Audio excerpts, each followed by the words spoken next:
Bonjour, bienvenue à notre conférence. Je suis Anémone Gagar-Jaillet, professeure en sciences du langage à l'Université de Strasbourg, en poste à l'INSPE en formation des enseignants.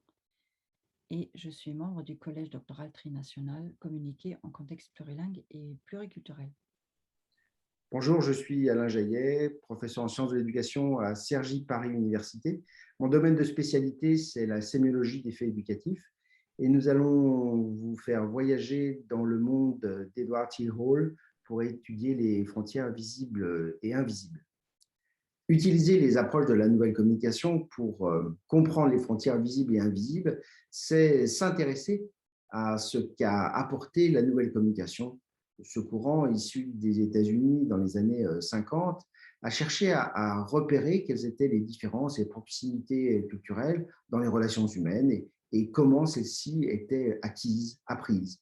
E.T. Hall a essayé de travailler sur cette question. Il est surtout connu sur la dimension de distance personnelle, distance publique, mais sa modélisation est beaucoup plus large. Il la développe dans 3 ouvrages essentiels: La danse de la culture, Le langage silencieux et La dimension cachée.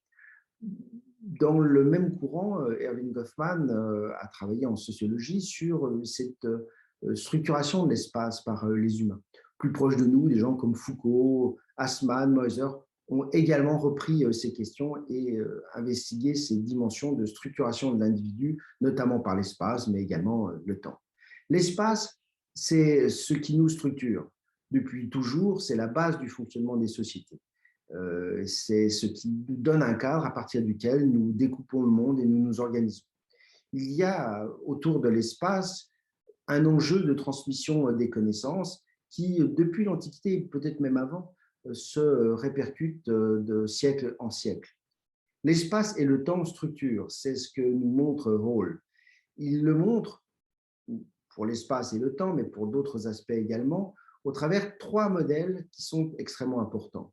Le premier de ces modèles, c'est la mise en évidence des 10 systèmes de communication primaires, que nous allons détailler par la suite, qui, en interaction, permettent aux individus de rentrer en contact avec les autres et eux-mêmes de pouvoir interagir avec leur environnement. La distinction qu'il fait entre des faits et des phénomènes, soit techniques, soit formels, soit informels, est également très importante et permet de comprendre ce qu'est la frontière visible et invisible dans nos comportements et dans nos relations avec les autres. Et puis, parce que c'est un structuraliste, il a mis en évidence qu'on pouvait analyser, comprendre, caractériser l'ensemble de ce à quoi on assiste selon une organisation en notes, séries et schémas. Les 10 systèmes de communication primaire, quels sont-ils? Eh bien, ce sont, entre guillemets, les besoins fondamentaux des humains qui sont servis par ces systèmes de communication primaire. L'interaction, qu'est-ce que c'est? C'est la capacité à interagir avec les autres, à faire des choses, à communiquer avec les autres. L'association, c'est se mettre ensemble pour un but commun. La subsistance, comme son nom l'indique, c'est pour permettre de se permettre et permettre à la société, par extension, de survivre en satisfaisant ses besoins naturels. La différenciation des genres, c'est la non-affectation, à la différence des animaux, des rôles et des places dans le fonctionnement de la société en fonction du genre. Alors, on va me dire qu'on pourrait faire des progrès, mais néanmoins, c'est caractéristique des humains de pouvoir faire varier cette affectation des tâches selon les genres. La territorialité, c'est la façon dont on occupe l'espace, et on va le voir, ça va être un peu notre approche aujourd'hui. La temporalité, c'est la façon dont on gère le temps. L'acquisition des connaissances, tout ce qui tourne autour de la transmission des modèles d'écriture et donc forcément de ce qui se passe à l'école. Le jeu, qui est un système de communication primaire à part entière, qui est le mode par lequel les humains interagissent avec leur monde pour s'exercer, s'éprouver. La défense, eh bien, pour se protéger. Et l'exploitation, c'est aller plonger dans les ressources que représentent les autres, mais aussi le milieu naturel, le milieu qui nous environne, pour pouvoir fonctionner et faire des apprentissages ou même satisfaire l'une ou l'autre des autres systèmes de communication primaire. La conception en formel, informel et technique, ça permet de repérer dans une société, en fait, qu'est-ce qui relève de ces modes de fonctionnement courants, ce qu'on appelle le formel, où tout le monde est capable de repérer et d'expliquer que c'est comme ça qu'on fonctionne. Hein. Par exemple, je suis aujourd'hui habillé avec une chemise bleue, ça ne choque personne, ça n'intéresse personne, c'est comportement normal, il est normal que lorsqu'on s'adresse à une conférence, on se mette en chemise et on ne vient pas en maillot de bain. Technique, c'est quand les usages formels nécessitent une réification, une rigidification par une règle, parce qu'il faut que tout le monde se mette d'accord sur un mode qui ne souffre aucune discussion et aucune interprétation. Et l'informel, c'est quand le formel est tellement impliqué et tellement intégré par les individus que ils ne le voient plus. Ils ne savent même plus que c'est formel. Si je ne vous avais pas dit tout à l'heure que je portais une chemise bleue, vous ne l'auriez pas remarqué parce que c'est complètement passé dans l'informel. On n'en a plus conscience. Pour autant, c'est un principe qui régit le fonctionnement de la société, des interactions, enfin, de l'un ou l'autre, des systèmes de communication primaires en interaction les uns avec les autres. Et cela permet donc de fonctionner de concert avec une société. On le verra tout à l'heure avec Anémone qui montrera des exemples. La conception structurelle en notes, séries et schémas, ça permet de repérer, par exemple, qu'on est là dans une salle de classe alors que les deux contextes sont différents. C'est-à-dire que dans ces deux contextes, on retrouve les mêmes notes, des notes qui sont communes, des tables, des enfants, une organisation ordonnée, des lumières sur le côté.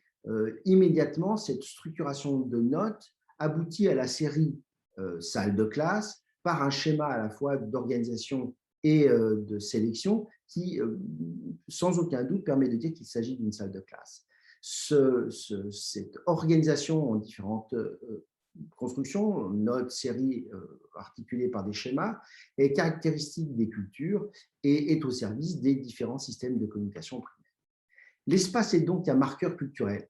Par exemple, on l'observe dans ces deux images. Hein. Vous avez une salle des professeurs au Japon, ça ressemble finalement à n'importe quel open space de n'importe quelle entreprise, alors que vous avez en bas une salle des profs en France où les fonctions qui sont affectées à cette salle commune est complètement différente. Lieu de travail pour les uns, lieu de détente et de discussion pour les autres.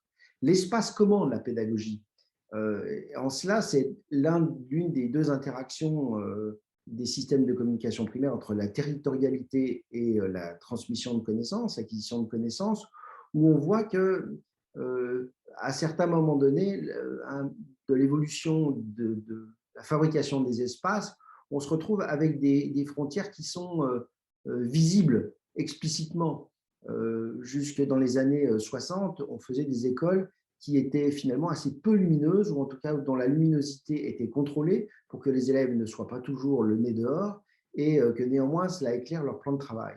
Les années 80, 90 et encore plus maintenant ont consacré qu'il fallait faire des écoles ouvertes au monde, très lumineuses, etc. Malheureusement, la technologie arrivant, cette frontière visible apparaît clairement dans le sens où maintenant la principale nouvelle technologie de ces salles de classe, ce sont les rideaux pour remettre de la pénombre pour pouvoir permettre aux élèves de travailler. Alors, du point de vue de la temporalité, les technologies ont apporté ou tentent d'apporter des structures techniques extrêmement fortes par l'organisation de la temporelle, notamment, hein, par tous les environnements numériques de travail, ce qu'on appelle les systèmes intégrés de gestion pour la vie scolaire, pour donner accès à des ressources, etc. Les frontières se visibilisent dans le sens où la technique, les technologies donnent davantage de poids à ces systèmes de communication primaires. Il n'y a pas de progression réelle sans mutation ou disruption. Pour passer d'un modèle à l'autre, c'est-à-dire faire en sorte que l'interaction des systèmes de communication primaires puisse évoluer, eh bien, il faut des sauts qualitatifs. Pour la mutation spatiale, il faut changer la structure spatiale de la pédagogie. Si on la change, eh bien, on va changer la pédagogie. Si on change la connectivité, c'est-à-dire la capacité d'articuler des individus en interaction de façon différente qu'auparavant, on va avoir une organisation qui sera différente. Les mutations spatiales, on les observe de façon extrêmement forte. Par exemple, si l'on prend en considération une architecture d'enseignement classique ou alors une architecture d'apprentissage, la territorialité, l'interaction, l'exploitation de l'environnement vont être très différentes dans un modèle et dans un autre. comment peut-on, à partir de ces approches de rôle notamment, comprendre comment on agit? Comment se centrer sur les individus plutôt que sur les enseignants, par exemple? Eh bien, on peut utiliser, et c'est ce que nous essayons de faire à Cergy, les technologies pour répondre par l'espace, c'est-à-dire former des espaces différents qui vont tenter de produire des interactions de nature différente. Est-ce qu'il est possible de passer d'un modèle à un autre, c'est-à-dire de passer d'un système de communication primaire en interaction avec les autres de façon différente? C'est tout l'enjeu, ça n'est pas simple, mais la reprise des concepts de rôle permet de rendre visibles les frontières qui sont visibles et invisibles. Je vais donc enchaîner avec un autre des systèmes de communication primaire, celui de la territorialité, que je vais illustrer à l'exemple du Rhin supérieur. Le Rhin supérieur, c'est à la fois un espace géographique, un concept, et d'ailleurs aussi le nom d'un manuel pour des élèves entre 8 et 15 ans, produit dans 2 langues standards, français et allemand, pour 3 pays nationaux, France, Allemagne et Suisse. Il y a donc des frontières linguistiques qui sont invisibles, des frontières politiques qui sont bien visibles, et on est à la limite de 2 espaces éducatifs, celui du système germanique et celui du système latin-méditerranéen. C'est donc une occasion propice pour installer un bilinguisme franco-allemand qui se fait donc depuis une bonne trentaine d'années à l'école publique en Alsace. Ces écoles utilisent des schémas d'interaction d'ordre formel technique que nous allons développer plus tard. Les écoles associatives ABCM élargissent les interactions aux 3 langues. 3 langues veut dire le francique, en jaune dans ma carte, et l'alémanique dans ses différentes facettes, vert, bleu, violet, pour l'alémanique du haut, du nord, etc. ABCM, contrairement aux classes publiques, essaye d'installer la langue régionale dans sa forme dialectale, également comme langue de communication effective dans les écoles, ce qui n'est pas le cas dans les classes bilingues français-allemand de l'école publique. Mais revenons un tout petit peu en arrière, c'est-à-dire à des enfants plus jeunes, à la petite enfance. Comment prépare-t-on un bilinguisme franco-allemand? Depuis la crèche. Nous sommes ici au confluent de 2 systèmes de communication, le système interaction et celui de exploitation. Comment vont être réparties les 2 langues de communication sur les personnes? Est-ce qu'il va y avoir des contacts ou une gestion strictement séparée? Nous retrouvons ici la notion de temps et de territoire, par exemple en disant que dans telle salle, on ne parle que français et c'est une animatrice française. Quel modèle éducatif ou quel modèle de soins va-t-on privilégier? Le français ou l'allemand? Quelles sont d'ailleurs les conditions cadres pour une telle qualité pédagogique? Et on s'aperçoit aussi que les choix éducatifs sont ancrés émotionnellement et d'ailleurs sont partiellement inconscients. Finalement, l'apprentissage d'une langue étrangère, est-ce vraiment si naturel, si facile, si ludique? Pourtant, la langue est déjà très différenciée chez les bébés. On va s'occuper un tout petit peu du schéma d'interaction d'ordre technique et formel, à l'exemple des langues que utilisent les professionnels en crèche. Il y a globalement 3 stratégies. La stratégie du monolingue natif qui n'utilise que sa langue, one person, one language, le principe ROPOL. Le principe du locuteur bilingue actif, c'est-à-dire il est modèle bilingue devant les enfants et devant les adultes. Donc tout le monde voit et entend qu'il peut parler les 2 langues. Et la 3e stratégie, celui d'un locuteur compétent, mais non natif, Il a donc une approche de français langue étrangère quand il s'agit d'un éducateur allemand, par exemple, ou de Deutsch als Fremdsprache, allemand langue étrangère, pour un éducateur français, par exemple. Une récente thèse a fait le point sur les stratégies dans 4 crèches, 2 en France, la C1 et la C4, pardon, la C2 et la C3 en France et la C1 et la C4 en Allemagne, sur quelles sont les stratégies utilisées. Et on s'aperçoit qu'il n'y a pas uniformité. Les écoles, les crèches vont interpréter ce qui est de mieux pour eux, pour leur projet d'établissement. Les uns vont utiliser une seule stratégie, d'autres vont utiliser 2 stratégies en parallèle, de façon plus ou moins équilibrée. Nous avons également des frontières visibles lors d'un examen clinique, par exemple, quand on enregistre des pleurs. À gauche, vous avez les pleurs d'un enfant natif francophone et on aperçoit très clairement l'intonation montante. À droite, vous avez un enfant allemand avec déjà une prosodie descendante qui va être le marqueur de la langue allemande. On peut donc se demander quel impact vont avoir les pleurs en allemand et en français sur les professionnels. Et la réponse va être informelle parce qu'on n'a pas conscience que des pleurs qui ne correspondent pas au schéma qu'on a intériorisé vont être interprétés plus négativement que des pleurs que nous connaissons. Je vais maintenant articuler les prochaines diapositives autour de la territorialité, de la temporalité et du jeu. Toujours en contexte franco-allemand, cette fois-ci non plus en crèche, mais en maternelle, donc pour l'âge de 3 à 6 ans, ou son équivalent allemand.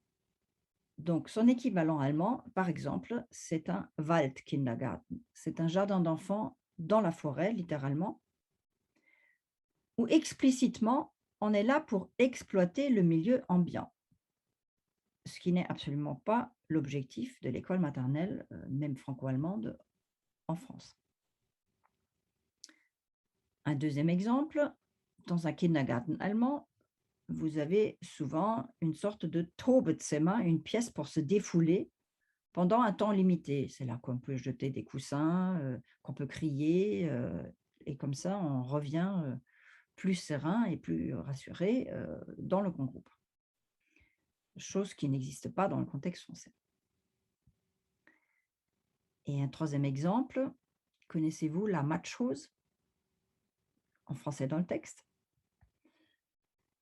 Une éducatrice française confie, je vous cite d'une transcription, c'est vrai qu'au début on disait non, non, tu vas pas à la flaque d'eau et tout ça. Bon, et maintenant, où ils ont aussi les bottes, les Matschhose, on ne pose pas toujours les mêmes limites, tu vois?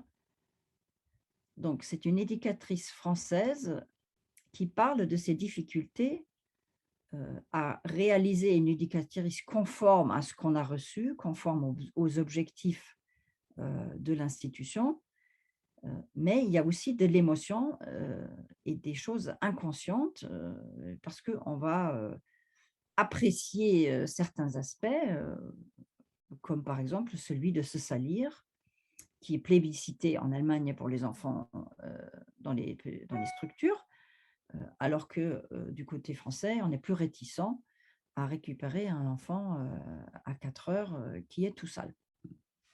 L'exemple suivant va introduire le principe de subsistance, qui est un autre des 10 systèmes,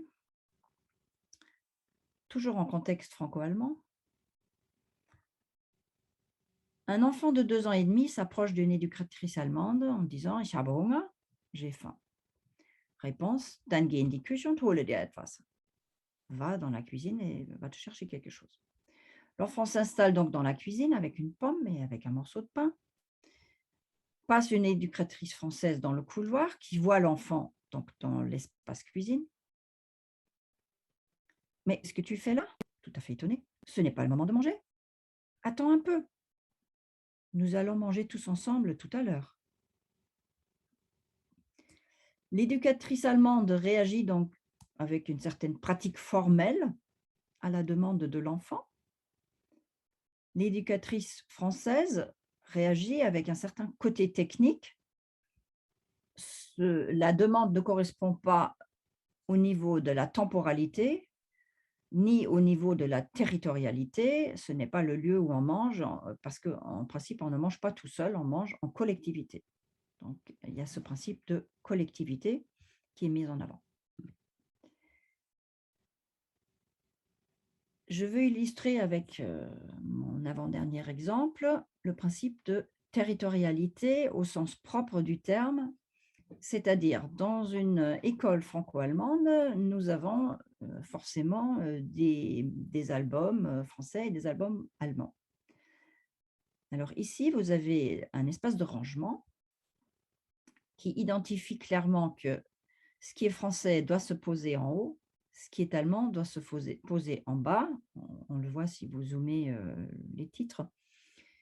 Et vous avez à gauche d'ailleurs de l'étagère une petite affiche, une sorte de petit drapeau qui indique à l'enfant que c'est là qu'il va falloir ranger l'album en français et en dessous, c'est là qu'il va falloir ranger l'album en allemand. Donc, c'est une règle très explicite qui est technique et qui est visible.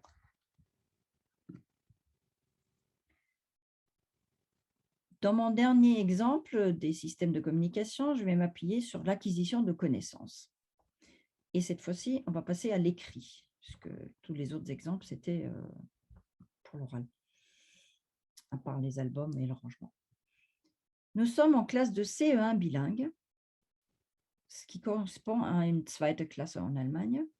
Le contexte est chez ABCM Zweisprachigkeit, donc le réseau associatif, où l'alphabétisation se fait entièrement en allemand, en erste Klasse, donc CP, on appelle ça un CP immersif. Le même enfant écrit à gauche et à droite, avec des règles techniques différentes. Nous avons les lettres manuscrites à la française avec le R à la française, mais certaines autres lettres sont un petit peu plus à l'allemande. Nous avons un support technique avec un informel différent. Le nombre de lignes n'est pas le même, 3 du côté allemand, 5 du côté français. La taille des espaces n'est pas la même.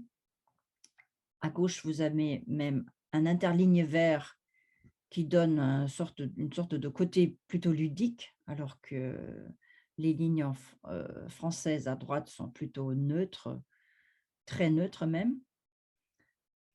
Donc sur le fond, vous voyez encore autre chose, c'est que l'orthographe allemande influence l'orthographe française, puisque c'était la première. Pendant toute une année d'alphabétisation, c'était l'orthographe allemande qui a été intériorisée, notamment avec le passage devant un nom, on met une majuscule. Donc, vous voyez à droite, l'enfant, quand l'enfant écrit du sucre ou de la salade, sucre et salade, selon les règles allemandes, s'écrivent avec une majuscule, ce qui n'est évidemment pas le cas pour le côté français. Donc, nous avons des règles techniques différentes dans ce système d'écriture, dans ce système d'acquisition de connaissances, et nous avons également un informel différent. Merci de votre attention. Nous sommes ouverts à vos questions.